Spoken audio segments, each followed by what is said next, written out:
Hi friends, Sahai மேரி kitchen. முருங்கைக்கீரை பருப்பு போட்டு பருப்பு போட்டு கூட்டு வைக்க போகிறேன். அதுக்கு முருங்கைக்கீரை ஒரு கட்டு இந்த மாதிரி எடுத்துக்கங்க. வாஷ் பண்ணி நான் அது தண்ணி வடிகட்ட போட்டு வச்சுருக்கேன். அது பருப்பு 3/4 டம்ளர் இந்த மாதிரி வேகிச்சு எடுத்துங்க. ஒரு 4 விசில் போட்டு வேகிச்சு வச்சுருக்கேன். இந்த அளவு மஞ்சத்தூள் 1/2 ஸ்பூன் போட்டுக்குங்க. 2 தக்காளி, கொஞ்சம் தாளிக்க வெங்காயம், இது அரை மூடியில் 3/4 மூடி தேங்காய், கொஞ்சம் 4 வத்தல். நீங்கள் இந்த மாதிரி குக்கர்லேயே அது செய்யலாம். இந்த மாதிரி குக்கரில் இந்த பருப்பு வெந்திருக்கு. இந்த கீரை இதில் போடுங்க. தேங்காய் இந்த மாதிரி பேஸ்ட்டாக அரைச்சிக்கணும். அரை மூடியில் 3/4 மூடி ஜீரகம் 1/2 ஸ்பூனு, வத்தல் 4 ஓட்டிருக்கேன். இது இதில் போடணும். தக்காளி இதிலே போட்டுருங்க.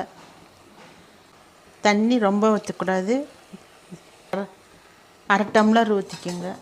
உப்பு போட்டுக்குங்க. உப்பு உங்களுக்கு தேவையான அளவு போட்டு இது ஒரு கிண்டிட்டு, நீங்கள் இது மாதிரி குக்கரில் செய்யுங்க. உங்களுக்கு நல்லா ஈஸியாக இருக்கும். இது கீரை கூட்டு இது மாதிரி கிண்டிட்டு ஒரு 2 விசில் விட்டுருங்க. குக்கர் மூடி ஒரு 2 விசில். இந்த மாதிரி ஒரு வடைச்சட்டி வச்சுட்டு 2 ஸ்பூன் தேங்காய் எண்ணெய் ஊற்றிக்குங்க. எண்ணெய் சூடானது இந்த வெங்காயத்தை போட்டு தாளிக்கணும். ஒரு 10 நிமிஷம் தாளிச்சுக்குங்க. தாளிச்சது நீங்கள் அந்த கீரை இந்த மாதிரி குக்கரில் வேகிச்சதை இதில் கொட்டணும். ஸ்லிம்மில் வச்சுட்டு இந்த கீரை இதில் ஓடுங்க. கீரை இதில் ஓட்டு கிண்டி விடுங்க நல்லா. அவ்வளோதான் ஃப்ரெண்ட்ஸ், கீரை கூட்டு ரெடி ஆயிடுச்சு.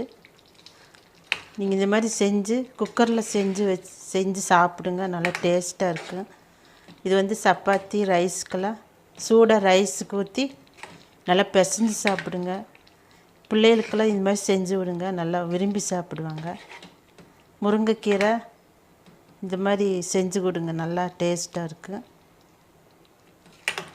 இது மாதிரி முருங்கைக்கீரை செஞ்சு சாப்பிட்டு இந்த மாதிரி குக்கரில் செஞ்சு சாப்பிடுங்க. சாப்பிட்டு எப்படி இருக்குன்னு எனக்கு கமெண்ட் பண்ணுங்கள், லைக் பண்ணுங்கள், ஷேர் பண்ணுங்கள், சப்ஸ்கிரைப் பண்ணுங்கள் ஃப்ரெண்ட்ஸ்.